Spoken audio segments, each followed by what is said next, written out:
Sarento, ibang klaseng ihip yata ng hangin ang nasagap mo yung araw. At napilitan mo akong pasyalan. Sir, siya Sarento sinasabi ko sa inyo. Sumisingaw na ang amoy ng kabulukan ninyo, Martin. Kaya binabalaan kita. Tumigil ka na. Kahit sino pa ang kasabot mo, mananagot kayo. Martin, mabigat ang pasaring nitong si Sargento. Pinagbibintangan ka.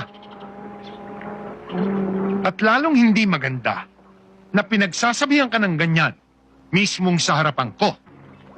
Ano ginagawa niyan dito? Yan si Torres. Yung sarentong sinasabi ko sa inyo. Siya nga ho, ang yabang-yabang niya.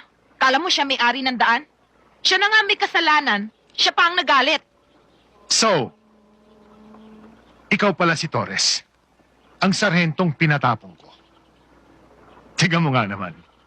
Dito pa tayo sa Mindanao nagkita-kita. Napakaliit talaga ng mundo. Kaya kung ako ikaw, Sargento Torres, mag-iingat ako sa mga pananalita ko at kilos ko. Dahil kung nagawa kong ipatapong kita noon, kayang-kaya kong ulitin yon kahit na anumang oras.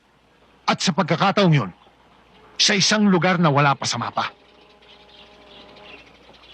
Uulitin ko siya, Martin. Itigil mo na yung mga katarantaduhan mo. Dahil kung hindi...